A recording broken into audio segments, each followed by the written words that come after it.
बिस्मिल्लाहिर्रहमानिर्रहीम। अस्सलाम वालेकुम नाज़रीन, आप यूट्यूब चैनल देख रहे हैं। मैं इमरान खान हूँ।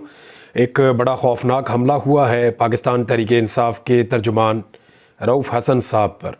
रऊफ़ हसन साहब बहुत बोल्ड बातचीत कर रहे हैं आजकल, और सोशल मीडिया हो या प्रेस कॉन्फ्रेंस हो या टॉक शोज़ हो, वो उनके अंदर जाकर बहुत खुल कर बात कर रहे हैं पाकिस्तान के अंदर चलने वाले निज़ाम पर, होने वाली नाइंसाफ़ियों पर। और पाकिस्तान तहरीक-ए-इंसाफ़ का जो मौक़िफ़ है, वो जिस अंदाज़ में बयान कर रहे हैं, वो ख़ासा टफ़ है पाकिस्तान तहरीक-ए-इंसाफ़ के मुखालिफिन के लिए।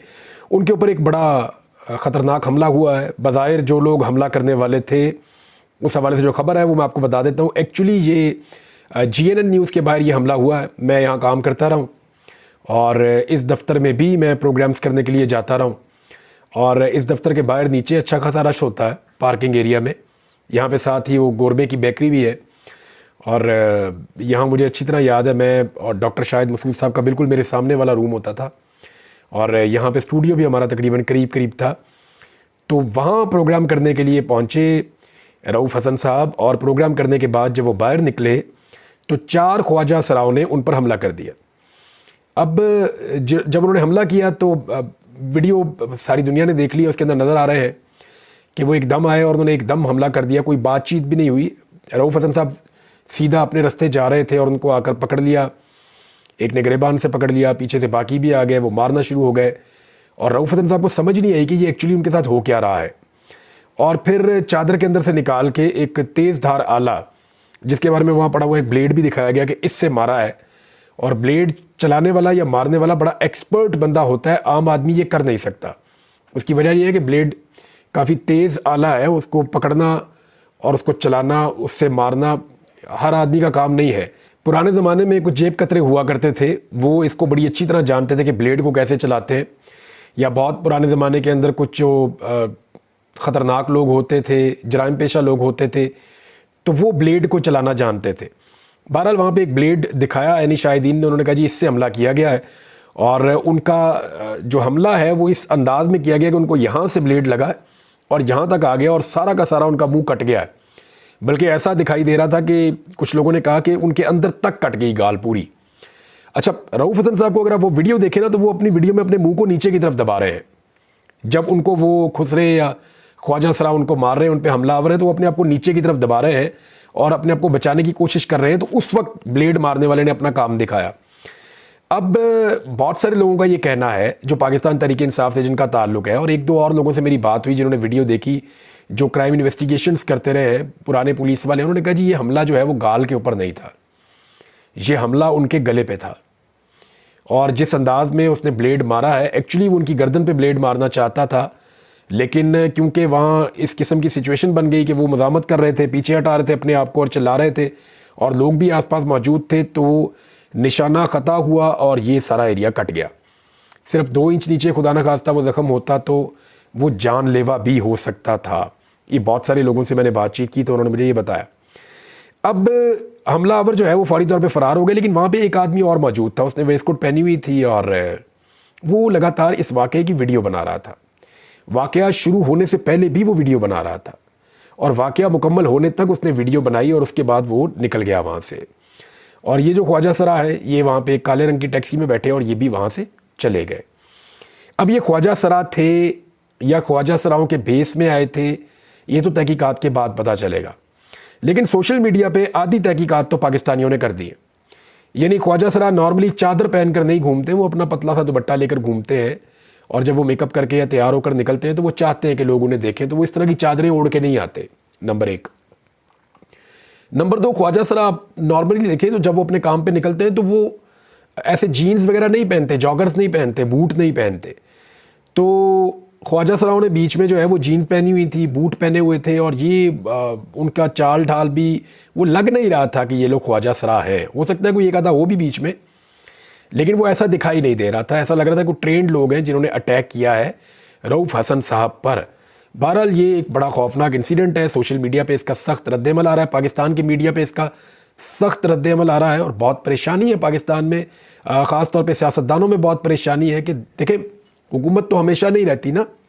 आज अगर पाकिस्तान तहरीक-ए-इंसाफ़ हॉट वाटर्स में है तो कल नून लीग ने भी आना है, पीपल्स पार्टी ने भी आना है, बाकी जमातों ने भी आना है, तो ये उनके लिए बड़ी अलार्मिंग सिचुएशन है कि इस तरह के हालात पैदा हो जाएं कि कातिलाना हमले होना शुरू हो जाएं, ब्लेड्स का इस्तेमाल शुरू कर दिया जाए, तो ये बड़ा खौफनाक है।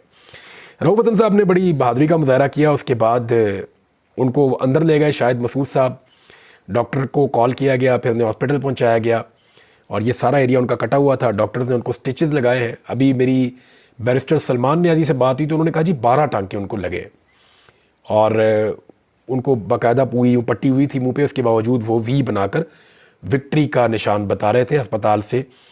तो हैं तो वो अच्छी स्पिरिट के अंदर, और उन्होंने अपना मौक़िफ़ ये दिया पुलिस को कि जी मैं अपना प्रोग्राम करके वापस जा रहा था, 4 लोगों ने मुझ पर हमला किया, मेरे मुंह पर ब्लेड जैसे तेज़दार आले से कट लगा है। इमरान खान साहब का इसके ऊपर मौक़िफ़ आया, पाकिस्तान तहरीक इंसाफ के चेयरमैन, वो इस पर क्या कह रहे हैं वो आपको बताना, लेकिन इससे ज़्यादा एक और मौक़िफ़ आया वो भी आपको बताऊँगा। इस वक्त तमाम पॉलिटिकल पार्टीज़ इसकी मजम्मत कर रही हैं, सब इसको ये कह रहे हैं। और देखिए इस तरह का हमला एक पहले हो चुका है समी इब्राहिम साहब पे भी, लेकिन खुशकिस्मती से वो बच गए थे, यानी वो फौरी तौर पे उन्होंने अपने आप को बचा लिया था। मुमकिन है उनके ऊपर भी इसी तरह ब्लेड चल जाते, लेकिन समी इब्राहिम साहब के सिर्फ कपड़े फटने तक मामला महदूद रहा और वो बच गए। यही लोग कल मुबैना तौर पे एक न्यूज़ के दफ्तर के बाहर भी मौजूद थे जहां रऊफ हसन साहब ने जाना था, लेकिन फिर उनका प्रोग्राम जाने का कैंसिल हो गया था।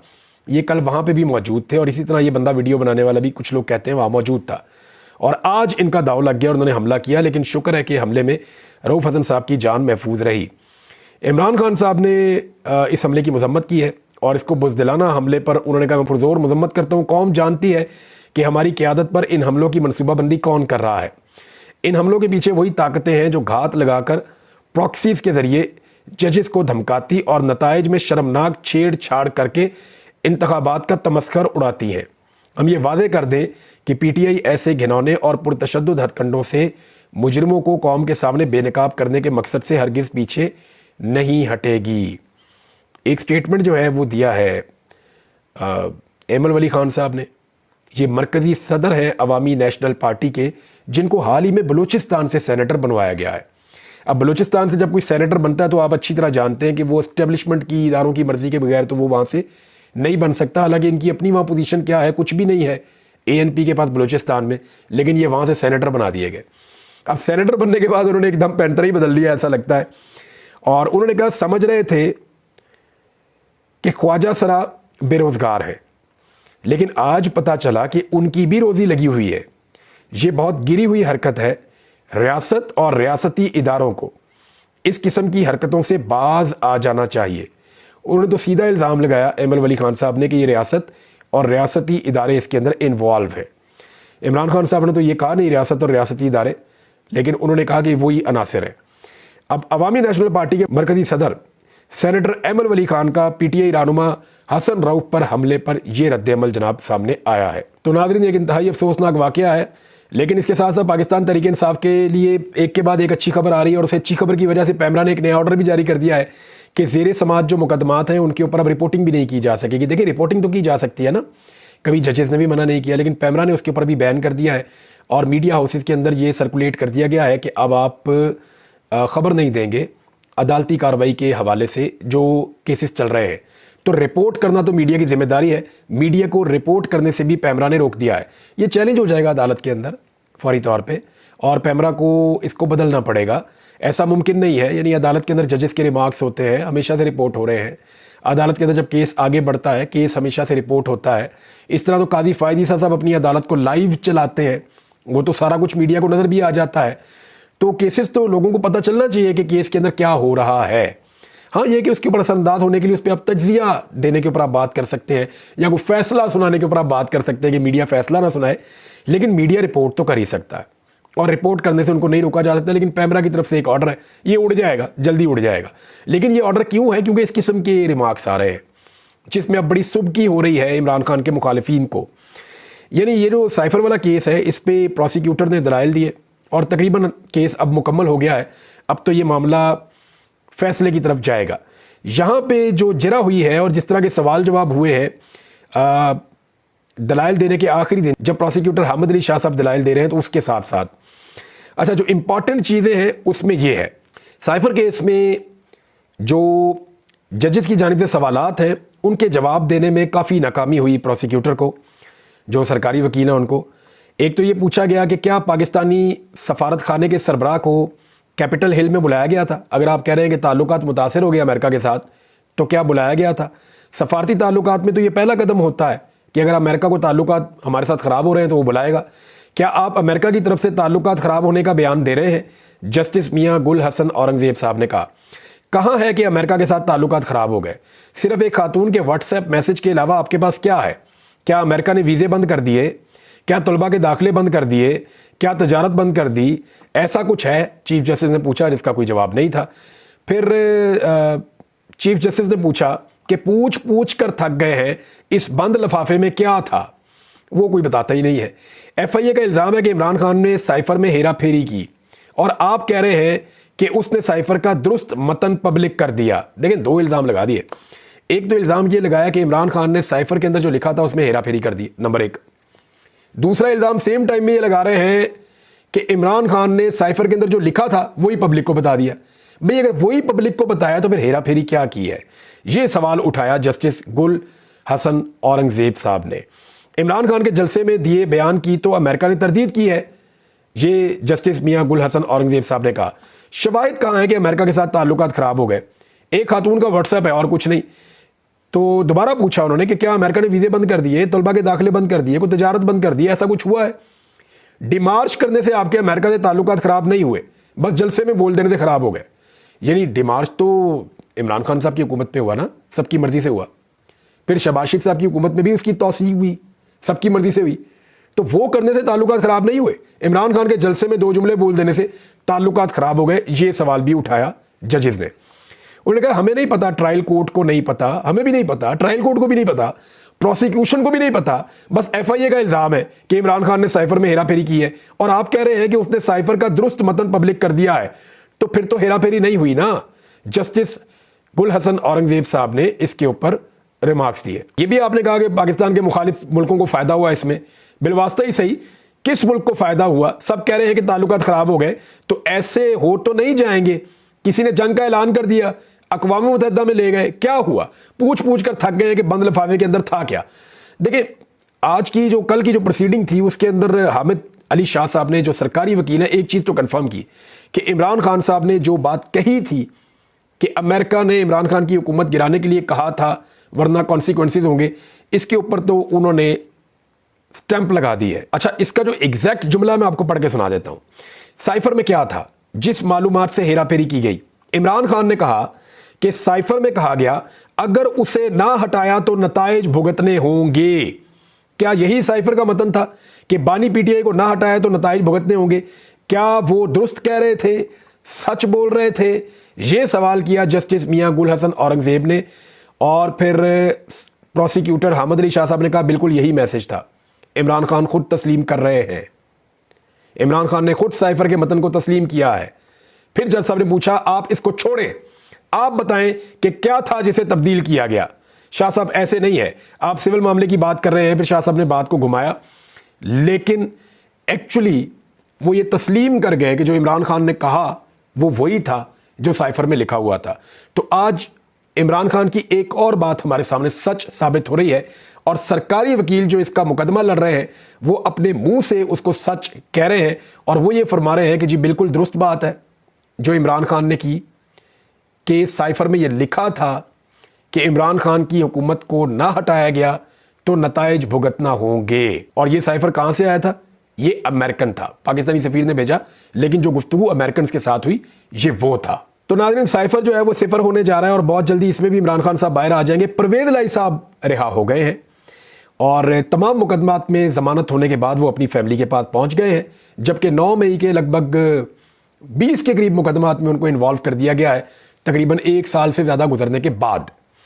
अब परवेज़ इलाही साहब अपने घर आए और उन्होंने आगे मैं इमरान खान के साथ खड़ा था, आज भी खड़ा हूँ और मेरे ऊपर मुकदमात बनने में पीछे अगर सबसे बड़ा किसी का किरदार है तो वो मोहसिन नकवी का है, ये भी उन्होंने क्लियर कर दिया। फिर चौधरी शुजात और उनके बच्चों के वाले से उन्होंने कहा जी कोई ताल्लुकात नहीं होगा जब तक वो मैंडेट वापस नहीं करेंगे और जब तक गुजरात के लोग उन्हें माफ़ नहीं कर देंगे मैं भी नहीं करूँगा। तो परवेज़ इलाही साहब ने इस उम्र के अंदर साबित किया और साबित कदम रहे और कुर्बानियाँ दी उन्होंने, लेकिन इमरान खान का साथ नहीं छोड़ा। और जमहूरियत के लिए परवेज़ इलाही साहब ने अब जो कुर्बानी दी है, मेरे ख्याल में सारी ज़िंदगी की सियासत में परवेज़ इलाही साहब ने बहुत कुछ ऐसा किया जिस पर आप उंगली उठा सकते हैं। लेकिन ये कुर्बानियां देकर उन्होंने माजी के बहुत सारे दाग धो दिए हैं। अल्लाह उन्हें इस्तकामत दे और आइंदा वो चीज़ें ना करें जो वो माजी में करते रहे हैं। मामला ये है कि परवेज़ इलाही साहब ने तो कुर्बानी दे दी और इतना बड़ा नाम बना लिया और इज्जत कमा ली पूरे मुल्क में, और दूसरी तरफ नवाज शरीफ साहब जिनका एक पूरा रिकॉर्ड है और बड़ा नाम था उनका, उन्होंने डील करके अपनी बनी बनाई इज्जत को खाक में मिला दिया।